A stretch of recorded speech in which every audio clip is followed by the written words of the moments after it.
شادی بیاہ کرے، یہ سب چیزیں اس کے کلچر کی آزادی بھی ہے. لیکن یہ باتیں دستور میں موجود ہیں، لیکن عملاً کہیں کہیں اس کے خلاف دیکھنے کو ملتا ہے پریکٹس میں عملاً. جیسے کہا جاتا ہے کہ لباس کی آزادی، آپ جو چاہے پہنیں، آپ دھوتی کرتا پہنیں، کرتا پاجامہ پہنیں، پینٹ شرٹ پہنیں، کچھ اور پہنیں نہ پہنیں، یہ ساری باتیں اس میں شامل ہیں. لیکن اسی کرتا پاجامہ سے بعض لوگوں کو وحشت ہوتی ہے. حافظ جنید کی جو لنچنگ ہوئی اس کی بنیادی وجہ کرتا پاجامہ بنا، داڑھی ٹوپی بنی. دیوبند کے کئی بچے ٹرین میں اس وجہ سے نشانہ بنے کہ وہ کرتا پاجامہ پہنے ہوئے تھے. ایسے کئی واقعات آئے اور بعد میں مارنے والوں نے، ان کو لنچ کرنے والوں نے بتایا کہ یہ جو لباس تھا ان کا وہ ہمیں اندر سے وحشت پیدا کر رہا تھا. تو آزادی بھی ہے لیکن عملاً یہ دقت بھی ہے. پھر کبھی اذان پر پابندی کی بات ہوتی ہے، اذان سے پریشانی پیدا ہو جاتی ہے. نوائز پولیوشن کا بہانہ بنایا جاتا ہے کہ صاحب نوائز پولیوشن ہوتا ہے. لیکن اس سے زیادہ نوائز پولیوشن دیگر مذاہب کی رات دن ہونے والی بھجنوں، کیرتنوں اور دوسری طرح کی تقریبات سے ہو رہا ہوتا ہے. یہ تو چند منٹ کی بات ہے، وہ بالکل ایک الگ دوسری بات ہو جاتی ہے. تو یہ بھی ایک مسئلہ ہے. پھر لباس سے متعلق جب بات آتی ہے تو مذہب کے مطابق پہنا جا سکتا ہے، لیکن پھر حجاب سے بھی پریشانی پیدا ہو جاتی ہے اور یہ کہا جاتا ہے کہ یونیفارم کے خلاف ہے، اس سے یونیفارمٹی ختم ہوتی ہے.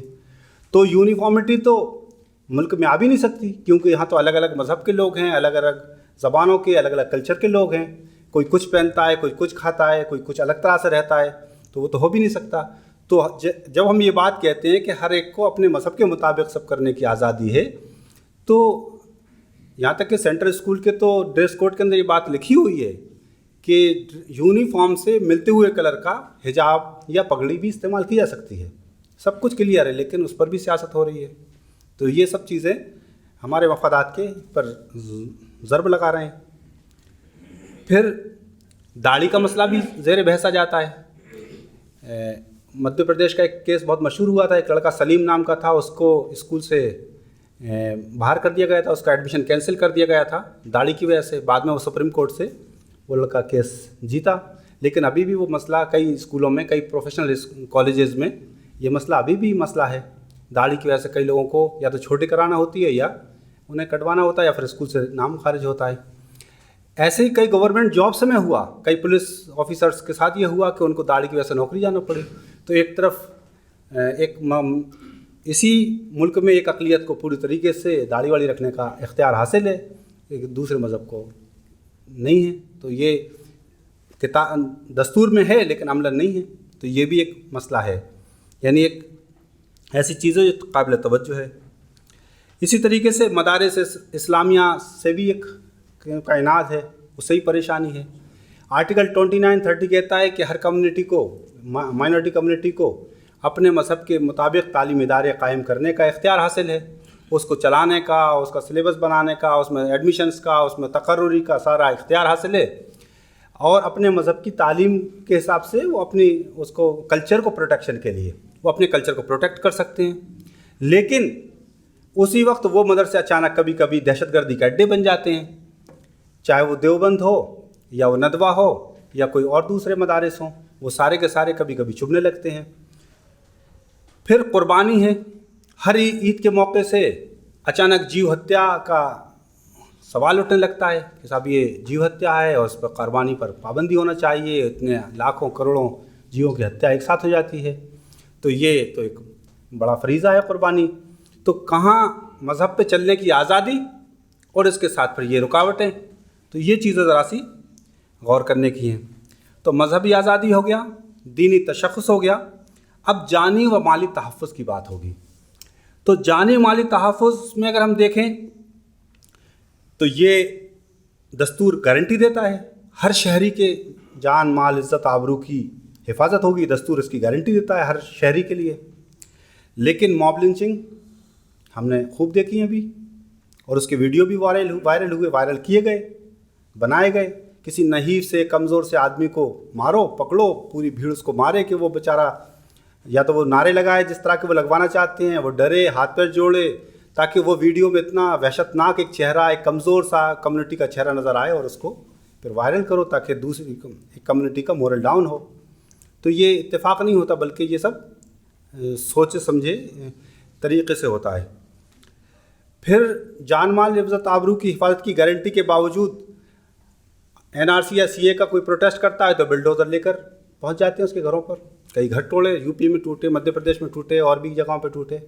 تو یہ کون سا قانون میں لکھا ہوا ہے یہ کہ کسی سے اگر حکومت کا اختلاف ہو، حکومت کے کسی فیصلے کے خلاف کوئی پروٹیکشن کوئی پروٹیسٹ کرتا ہے اور اس کا دستور پروٹیسٹ کو، پرامن پروٹیسٹ کو ڈیموکریٹک وے میں اس کو گارنٹی کرتا ہے، اس کی ضمانت دیتا ہے، لیکن وہی اگر آپ استعمال کرتے ہیں تو اس کا نتیجہ یہ نکلتا ہے۔ تو کہیں نہ کہیں دو الگ الگ فریکوینسی پہ چیزیں چل رہی ہیں، تو وہ ذرا دیکھنے کی بات ہے۔ پھر اسی کے طریقے سے دیکھتے ہیں ہم کہ جھوٹے مقدمات کے تحت جیلوں میں قید و بند اٹھا لیے دہشت گردی کے نام پر، 5 سال 10 سال 15 سال 20 سال 20 سال تک کا بھی ریکارڈ ہے، ہو سکتا ہے کچھ اور زیادہ سال کا بھی ہو، مطلب ایسے کیس جو ہم نے دیکھے ہیں یہاں سے ڈیل کیے ہیں تو 20 سال تک کے لوگ جو باعزت بری۔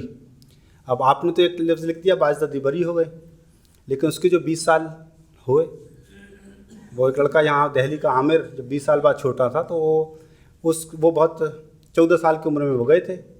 اس وقت یہ موبائل وغیرہ نہیں تھے، جب وہ باہر آئے تو یہ موبائل وغیرہ آ چکے تھے، تو وہ اس دنیا سے چکا چوندھ ہو گیا تھا۔ وہ عجیب باتیں کرنے لگا تھا کہ ارے یہ موبائل کیا عجیب چیز ہے، اس سے ایسا ہو جاتا ہے ویسا ہو جاتا ہے، تو اس سے پورا وہ مطلب اس کا دماغی توازن گڑبڑا گیا تھا۔ تو یہ جو ان کی زندگی کے 5 سال 10 سال 20 سال جس کے نتیجے میں پورا گھر کا گھر، کنبہ کا کنبہ، خاندان کا خاندان متاثر ہوتا ہے، بچوں کی تعلیم و تربیت متاثر ہوتی ہے، لوگ دانے دانے کے محتاج ہو جاتے ہیں، بعض جگہ ایسا ہوا ہے کہ لوگ واقعی بھیک مانگنے پہ مجبور ہو گئے ہیں۔ تو یہ پوری طریقے سے ایک طرف آپ گارنٹی کرتے ہیں کہ جان مال عزت آبرو کی حفاظت ہوگی، دوسری طرف اتنا لمبے ٹائم تک کے لیے آپ ڈال دیتے ہیں، کوئی کمپنسیشن نہیں ہے، فیک انکاؤنٹر ثابت ہو جاتا ہے، فیک انکاؤنٹر، لیکن کوئی کمپنسیشن نہیں ہے۔ اور دوسرے ممالک کو اگر ہم کمپیئر کریں تو وہاں پر یہ ہے کہ غلط طریقے سے کوئی لمبے وقت میں رہا ہے اور اس میں لگا کہ ہم حکومت کی یا انتظامیہ کی غلطی تھی تو حکومت معافی مانگتی ہے، اس کو کمپنسیٹ کرتی ہے کہ بھائی یہ غلط طریقے سے ایسا ہوا۔ تو یہ جانی مالی کے جو تحفظ ہے وہ بھی ایک بہت بڑا تھریٹ ہے ہمارے سامنے، اس کو بھی دیکھنا ہے کہ وہ کیا اس کا حل ہے۔ پھر جو ایک اہم مفاد میں سے ایک مفاد یہ بھی ہے کہ ملت کے درمیان اتحاد ہو، ملی اتحاد کے بغیر اور بلا تفریق مکتب فکر ہو، مسلک ہو، تمام ٹھیک ہے، کچھ اختلافات فروعی ہو سکتے ہیں، وہ اپنی جگہ ٹھیک ہے چلیں گے جب تک چلنا ہوگا، لیکن ملت کے اہم ترین مفادات کے لیے سب جمع ہو جائیں۔ کبھی کوئی واقعہ ایسا ہو، شریعت پر حملہ ہو، اہانت کا معاملہ ہو، کچھ اور ایسی چیز ہو کہ جیسے ابھی بیچ میں کئی مسائل ہوئے ٹرپل طلاق کا اور اس طرح کے، تو اور الحمدللہ ملت میں ایسا ہوا ہے کہ شابانہ کیس میں کئی موقع ایسے آئے کہ ملت بالکل ایک دم شیشہ پلائی ہوئی دیوار کی طرح کھڑی ہوئی، سارے اختلافات بھول کر۔ تو یہ بہت ضروری ہے اور اس کو آگے بھی رہنا چاہیے۔ تو اس طرح کی چیزوں پر چونکہ اگلی تقریر میں بھی باتیں جو موضوع سیم ہیں تو انشاءاللہ اور آئیں گی کہ ملت کے مشترکہ فورم کس طرح سے کام کریں گے۔ آگے جو اہم مفاد ہے وہ یہ ہے کہ ملت کا معاشی استحکام ہو اور اس کو ترقی حاصل ہو معاشی طور پر، کیونکہ معاشی طور پر آپ مضبوط نہیں ہوں گے تو پھر ہر آدمی آپ کو لقمہ تر سمجھے گا، اور یہ جو فقر و فاقہ ہے اور جو غربت ہے یہ بہت سارے مسائل اپنے ساتھ لاتی ہے، اس لیے معاشی طور پر بھی ملت مضبوط ہو۔ اسی لیے آپ دیکھیے کہ بعض ایسی پالیسیاں بنائی جا رہی ہیں اور اقدامات کی جا رہے ہیں کہ کس طرح سے ملت معاشی طور پر کمزور ہو۔ آپ کو یاد ہوگا کہ آزادی کے بعد بہت سارے جو فسادات ہوئے، ان فسادات میں اگر آپ غور کریں تو ایک خاص ٹرینڈ ملتا ہے کہ وہ فساد ان علاقوں میں ہوئے جہاں مسلمانوں کے پاس کوئی ہنر تھا، کوئی انڈسٹری تھی، کوئی فیکٹری تھی، کوئی خاص قسم کا کاروبار تھا جس کو تہس نہس کر دیا گیا۔ چاہے آپ مراد آباد کا فساد دیکھیں اور کئی فساد دیکھیں، آپ علی گڑھ کا فساد دیکھیں، جبل پور کا فساد دیکھیں، بھیونڈی کا فساد دیکھیں، یہ سب وہ ہیں جہاں پر کوئی انڈسٹری تھی، مسلمان مضبوط تھے، مستحکم تھے کسی چیزوں میں۔ تو معاشی ترقی اور معاشی استحکام بھی ملت کا اہم ترین مفاد ہے۔ تو وہ چاہے وہ ملازمتوں کے ذریعے ہو، ملازمتوں کے ذریعے ہوگا تو تعلیم کی ضرورت ہوگی، تو ابھی تعلیم پر ہم بعد میں بات کریں گے، تجارت یا کاروبار کے ذریعے ہو، دستکاری یا ہنر کے ذریعے ہو، مینوفیکچرنگ کے ذریعے ہو، اور بھی جو جائز اور معروف ذریعے ہو سکتے ہیں، کوئی بھی ذریعے ہوں جو جائز ہوں اور معروف ذرائع ہوں، ان کے ذریعے سے ملت کا معاشی استحکام اور ترقی ہونا چاہیے۔ لیکن اب ہم یہاں دیکھیں، ہر آدمی کو جو فریڈم ہے، جو ہر آدمی کی انڈیویجول جو فریڈم ہے سٹیزن کی، جو ہمارا دستور گارنٹی کرتا ہے، وہ یہ کہ اس کو اپنے کوئی بھی ذریعہ معاش اختیار کرنے کا بھی رائٹ ہے، اور پورے ملک میں وہ معاشی جد و جہد کے لیے چل پھر سکتا ہے، آ جا سکتا ہے۔ لیکن کیا ایسا اس وقت ہو رہا ہے؟ یعنی یہ ہمارا مفاد پر زد پڑ رہی ہے۔ سبزی بیچنے والے سے اس کی ذات برادری پوچھی جا رہی ہے، چوڑی بیچنے والے سے اس کی ذات برادری پوچھی جا رہی ہے۔ کوئی آدمی کہ بھائی لاؤ اپنا آدھار کارڈ دکھاؤ، اور اگر دیکھا کہ وہ ان کی جس جگہ پہ وہ ہے اس کمیونٹی کا نہیں ہے تو اس کی مار پٹائی کی ویڈیو بھی ہم نے دیکھے۔ اندور کا واقعہ تو پورے ملک میں مشہور ہوا، اور بھی جگہ کا آپ نے دیکھا ہوگا۔ ایسے حلف برداری پروگرام بھی آپ نے واٹس ایپ پہ دیکھے ہوں گے کہ ہم مسلمانوں سے کوئی معاشی کاروبار نہیں کریں گے، معاشی کوئی لین دین نہیں کریں گے، حلف برداریاں ہوئیں، یہ سب آپ نے سب دیکھا ہوگا۔ تو ایک طرف کچھ دستوری ضمانتیں ہیں، کچھ گارنٹیز ہیں، لیکن ایک طرف یہ بھی ہے، اور یہ کچھ انڈیکیشنز ہیں۔ اگر ان کو ہم نے یہیں پر فل اسٹاپ نہیں لگایا تو یہ سلسلہ آگے بڑھے گا اور مزید پریشان کرے گا۔ اب ملت کا ایک اہم مفاد یہ بھی ہے کہ ملت تعلیم یافتہ ہو، آگے بڑھے، تعلیم میدان میں ایکسل کرے اور اس کی ترقی ہو، ریسرچ اور تحقیق میں جائے، رہنمائی، سیادت اور قیادت کرے، اس کے بغیر تو ہو نہیں سکتا۔ لیکن کیا دستور گارنٹی کرتا ہے کہ ہر شہری کے لیے تعلیم کے یکساں مواقع ہوں گے؟